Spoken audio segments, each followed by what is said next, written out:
as Len joins me. Everybody, Len, is excited. Even our friends are excited. Chris Roseborough tweeting, or maybe it's on Facebook. He says the purchase of Twitter by Elon Musk may be as historically important as the fall of the Berlin Wall. Steve Camp, Pastor Steve Camp in Florida. Elon Musk buys Twitter today, and I hope he buys Facebook too. So be encouraged. The good guys are starting to win. Free speech is making a comeback. And Dear Pastor Steve Camp, none is good. No, not one. Sincerely, Paul. Yes, well, he knows that too. I know. I tease because I love. Jake Davis shares in the President Trump's 2024 support group. Free speech wins, and he put Fox's report on in the box there. And then if I could show people how the Twitter, you see how the new Twitter, the new Twitter logo Tesla has logo, the Tesla logo as the. So everybody's excited, Len. You know who else is excited? Ben Shapiro on a video that he did. The real reason why Elon Musk is trying to buy Twitter, the last 20 seconds of this video that is 10 minutes long, he says the following. On the left are very angry at Musk. I mean, listen, I think Musk is doing amazing work. I mean, first of all, he's an amazing entrepreneur. He's revitalized the space program in the United States. Tesla is an incredible company. And he is one of the great entrepreneurial stories of the 21st century, maybe the best entrepreneurial story of the 21st century. And the fact that he is now dipping his toe into these waters in an attempt to broaden freedom of speech makes him somewhat heroic. Okay, I'm not going to put any sort of shine on this.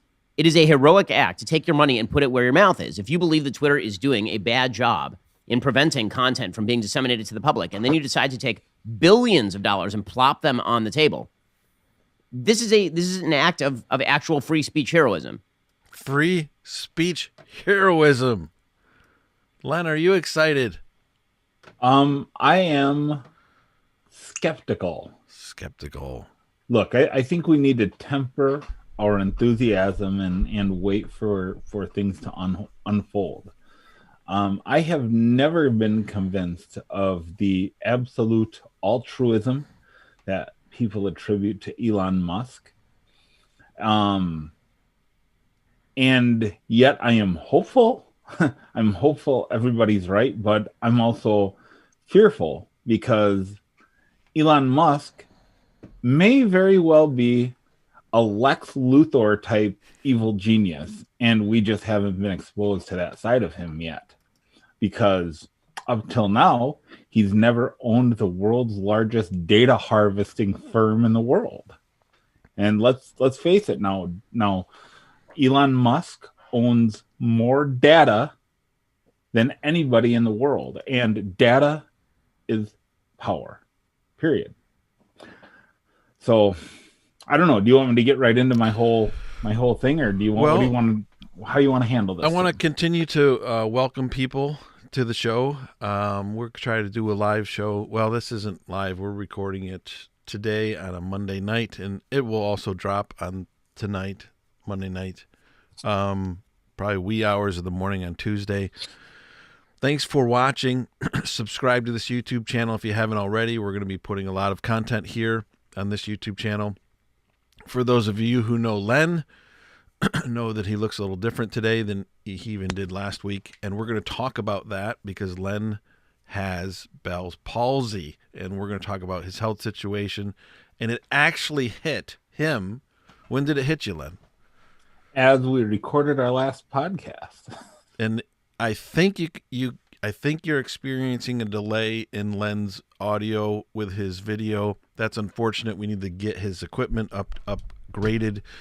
But you can see that his face doesn't look the way it normally does. And Len made a video on one of his YouTube channels. But we're going to talk about his health later. But those of you who love Len and those of you who care, who are Christians, please be praying for Len and his battle with Bell's palsy.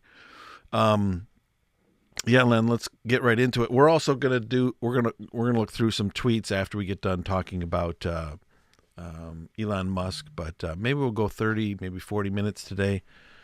Yeah, Len. So you're concerned, and I find Elon bizarre. Yeah. he's extremely intelligent, but I wonder if he's always holding back. You always wonder if what he's saying is everything that he thinks on a particular subject, or he might be holding back a bit, and maybe that's part of your concern. Listen, I have a Calvinistic view of man, a biblical view of man, that man is totally depraved. And I don't think Elon Musk, being a genius as he is, and I don't think he's exempt from that. But look, he may be Tony Stark. He may be Victor Von Doom. We don't know yet, dude. He does a lot of great things, and Ben Shapiro mentioned many of them. And, if this is truly all about free speech, and he makes Twitter an open platform, open meaning that everyone can see the code. You can see exactly, like Minds, or I think Getter might be open, like an open source platform, where basically you can see exactly what the administrators are doing, who is real, who's not, who's shadow banned, things like that. Great. If he does all that, I'm all for it. I am a free speech absolutist. I think that good or evil, that all speech should be allowed to exist. If you want to be a Holocaust denying or an anti-vaxxer, that's okay.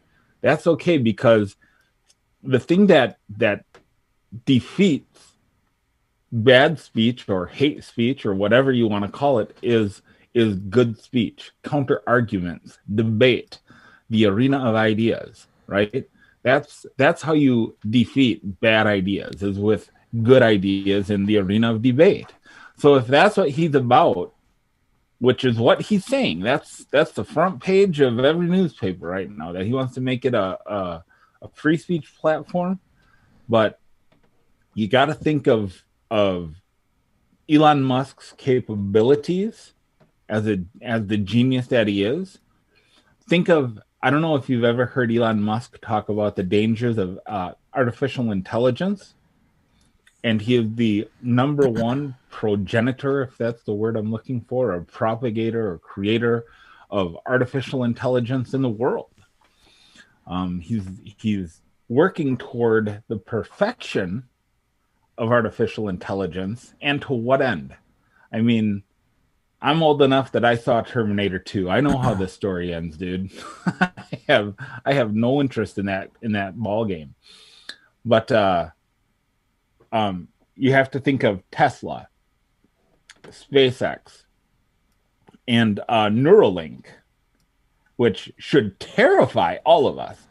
If the things he says, if half of what he wants Neuralink to be capable of actually comes to fruition, we should be terrified, because it's going to create the greatest separation in classes that this world has ever known. Here's let me read his latest tweet, okay? I'm gonna put it on the screen for everybody. 6 hours ago, he says, free speech is the bedrock of functioning democracy, and Twitter is the digital town square where matters vital to the future of humanity are debated, said Mr. Musk. I also want to make Twitter better than ever by enhancing the product with new features, making the algorithms open source to increase trust, defeating the spam bots, and authenticating all humans.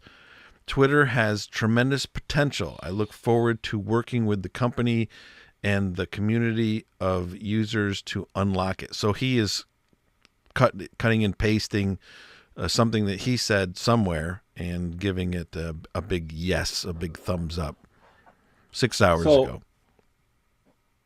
So think of what Elon Musk wants to do with artificial intelligence and Neuralink.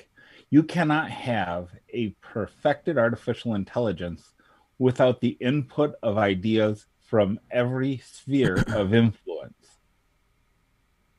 So that means you can't have true artificial intelligence with censorship. It can't happen. If you censor half of the ideas in the world, how can you possibly have an accurate artificial intelligence that can truly think for itself and have a free will and come to its own decisions? You can't. So what I want to do now is talk a little bit about Tesla. Tesla is not a car company. People think of Tesla as this great electric car company that's going to usher in the future of green energy, and it may, but that's not the purpose of Tesla. Tesla is a data company that records feedback from its drivers and the environment around it.